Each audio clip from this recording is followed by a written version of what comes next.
Hello students, एक बार फिर स्वागत है आप सभी का आपके अपने YouTube channel smart study classes पर। तो स्टूडेंट, आप सभी को पता है कि हिंदी ग्रामर में हम आप सभी को रस, छंद व अलंकार वाला पोर्शन पढ़ा रहे हैं, जहां से कि स्टूडेंट बोर्ड परीक्षाओं में 6 अंक का पूछा जाता है और ये इसकी आज लास्ट वीडियो है। इसके बाद स्टूडेंट कल से हम आपको मुहावरे एवं लोकोक्तियों वाला पोर्शन पढ़ाने वाले हैं, जिसका एक पार्ट हम आपको पहले ही कंप्लीट करा चुके हैं और आगे के पार्ट कल से स्टार्ट होने वाले हैं। तो स्टूडेंट, आज की वीडियो बहुत ही ज़्यादा इंपॉर्टेंट है, इसलिए वीडियो को लास्ट तक देखना, बिल्कुल भी स्किप मत करना। एक बात और स्टूडेंट, देखो अगस्त से पढ़कर बोर्ड परीक्षा में 90% कैसे लाएं, वो वीडियो हम अपलोड कर चुके हैं। बहुत ही ज़्यादा मज़ेदार वीडियो है। जिन बच्चों ने अभी तक बिल्कुल भी तैयारी नहीं की है उस वीडियो को जरूर देखें। इस वीडियो के डिस्क्रिप्शन में हमने लिंक दे दिया है, वहां से जाकर भी आप वीडियो को देख सकते हो। ओके, और एक बात और, देखो आज आप सभी का फिजिक्स के सेकंड लेसन का टेस्ट होने वाला है स्मार्ट स्टडी क्लासेस ऐप पर, और जिन बच्चों ने अभी तक इस ऐप को इंस्टॉल ना किया हो प्ले स्टोर से आज ही डाउनलोड कर लो। और 6 बजे टेस्ट होगा, 6 बजे से 6:10 तक जो भी बच्चा पहली पोजीशन पर रहेगा उसको स्टूडेंट हमारी तरफ से 51 रुपये का पेटीएम कैश इनाम दिया जाएगा। ठीक है, तो जल्दी से जाओ, इंस्टॉल करो और आज ही तैयारी कर लो चैप्टर नंबर 2 की फिजिक्स में। कल आपका केमिस्ट्री का टेस्ट होगा, इसी हिसाब से आपके रेगुलर बेसिस पर टेस्ट होने वाले हैं, जिससे आपकी तैयारी बेस्ट तरीके से हो सकेगी। ओके, तो स्टूडेंटों को सबसे पहले आज हम डिस्कस करेंगे उपमा अलंकार के बारे में। देखो लक्षण का मतलब क्या होता है, परिभाषा। तो देखो उपमा का जो अर्थ है वो क्या होता है, समानता अथवा तुल्यता। जब काव्य में समान धर्म के आधार पर एक वस्तु की समानता अथवा तुलना अन्य वस्तु से की जाए, कोई वस्तु है और किसी समान धर्म के गुणधर्म के आधार पर उसकी समानता या तुलना हम किसी दूसरी वस्तु से कर रहे हैं, तो स्टूडेंट वहाँ पर होता है उपमा अलंकार। तो जिसकी उपमा दी जाए उसे उपमेय कहा जाता है और जिसके द्वारा दी जाए उसको हम उपमान कहते हैं। फॉर एग्जाम्पल की बात करें तो यहाँ पर है मुख मयंक सम मंजू मनोहर, मतलब इस काव्य पंक्ति में जो मुख है स्टूडेंट वो उपमेय है और चंद्रमा इसका उपमान है। मतलब मुख की जो तुलना है स्टूडेंट वो चंद्रमा से की गई है। किससे की गई? चंद्रमा से। और मनोहर क्या है स्टूडेंट, यहाँ पर समान धर्म है। तो लक्षण क्या है कि जब हम समान धर्म के आधार पर एक वस्तु की तुलना या समानता किसी दूसरी वस्तु से करें तो वहाँ पर होता है स्टूडेंट उपमा अलंकार। जैसे अगर हम इस एग्जाम्पल की बात करें तो यहाँ पर मुख की तुलना किससे की गई है? मयंक, मयंक का मतलब चंद्रमा से। मुख मयंक सम मंजू मनोहर, तो यहाँ पर मुख की तुलना मयंक या चंद्रमा से की गई है। इस काव्य पंक्ति में मुख क्या है? उपमेय है और चंद्रमा हमारा उपमान होगा और मनोहर स्टूडेंट यहाँ पर समान धर्म है। ठीक है, तो उपमा अलंकार क्लियर हो गया। आगे बात करते हैं रूपक अलंकार की।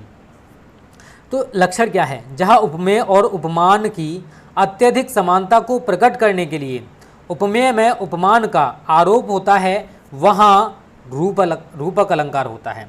तो देखो उपमेय और उपमान की बहुत ही ज़्यादा एक दूसरे से समानता है और इसे प्रकट करने के लिए उपमेय में उपमान का आरोप लगा हुआ है। क्या आरोप है स्टूडेंट, वो मैं आपको बता दूं। एग्जाम्पल मैंने यहाँ लिखा है चरण कमल बंदो हरिराई। स्पष्टीकरण की बात करें तो अगर आपको बोर्ड परीक्षा में 2 अंक पूरे चाहिए तो लक्षण उदाहरण के साथ साथ स्पष्टीकरण जरूर बता के आना, तभी एग्जामिनर आप सभी को 2 अंक पूरे देगा। तो इस काव्य पंक्ति में उपमेय क्या है स्टूडेंट? चरण पर उपमान कमल का आरोप कर दिया गया है। दोनों में अभिन्नता है पर दोनों साथ साथ हैं। इस अभेदता के कारण यहाँ पर स्टूडेंट रूपक अलंकार है।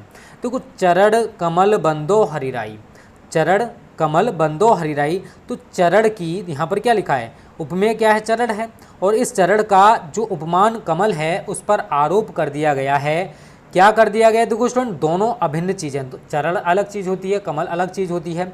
दोनों में अभिन्नता है पर दोनों एक दूसरे के साथ साथ हैं। इसी अभेदता के कारण यहाँ पर स्टूडेंट रूपक अलंकार होगा।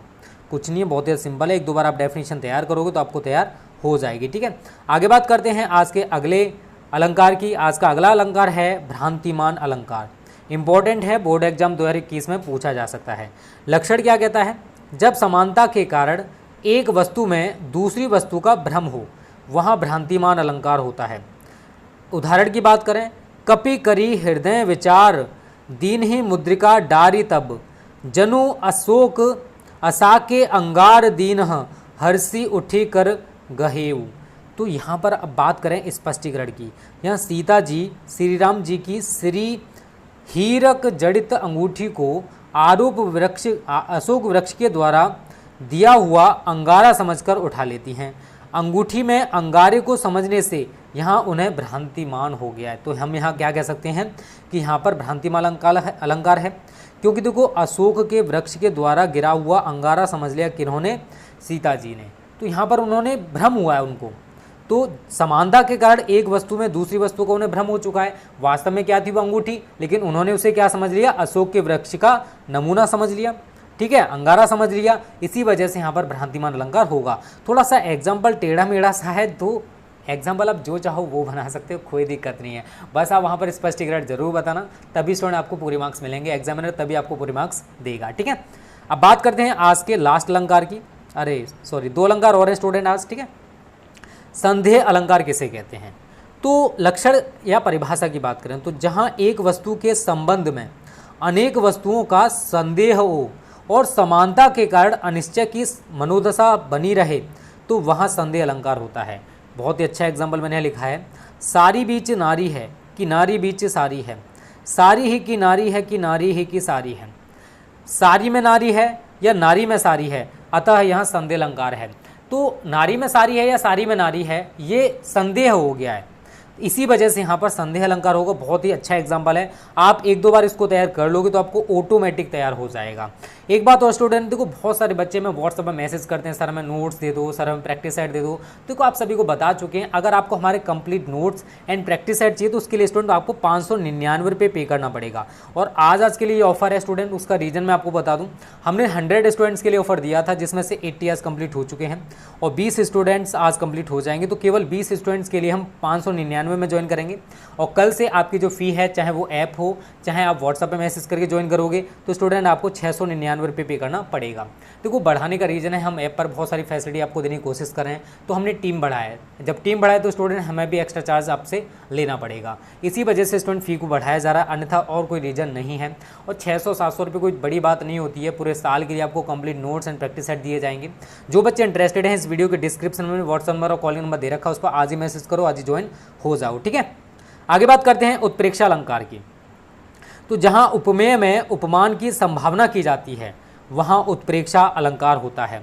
तो यहाँ पर उदाहरण लिखा है, सोहत ओढ़े पीठ पट, श्याम सलोने गात, मनहु नीलमणि शैल पर, अतपु पर्यो प्रभात। तो देखो स्टूडेंट, श्याम आप सभी जानते हो श्री कृष्ण जी को, उनका जो कलर था वो थोड़ा श्याम था, ठीक है ना। कैसा था? श्याम का मतलब जानते हो, थोड़ा सा काला था, ठीक है। तो यहाँ पर भी वही एग्जाम्पल दिया गया स्टूडेंट। आप स्पष्टीकरण मैंने यहाँ पर नहीं लिखा है, बट लिखा है, ठीक है, लिखा है स्पष्टीकरण यहाँ पर। तो स्टूडेंट यहाँ पर है, इस काव्यांश में श्री कृष्ण के श्यामल शरीर पर नीलमणि पर्वत की तथा पीत पट पर प्रातःकालीन धूप की संभावना व्यक्त की गई है। इसी वजह से स्टूडेंट यहाँ पर क्या है, उत्प्रेक्षा अलंकार है। तो आप अगर इस एग्जाम्पल को एक बार तैयार कर लोगे, देखो स्टूडेंट प्रैक्टिस मेक्स परफेक्ट। जब तक आप 1-2 बार प्रैक्टिस नहीं करोगे, तब तक स्टूडेंट आपको ये तैयार नहीं हो सकते। और लिख कर याद करना, तभी स्टूडेंट आपको अच्छी तरह से याद होंगे। तो स्टूडेंट आज की वीडियो कहीं पर समाप्त करते हैं। देखो आपको अगस्त से कैसे पढ़ना है, उस वीडियो को जरूर देखना, डिस्क्रिप्शन में हमने लिंक दे दिया है। ओके स्टूडेंट्स, थैंक यू, जय हिंद, जय भारत।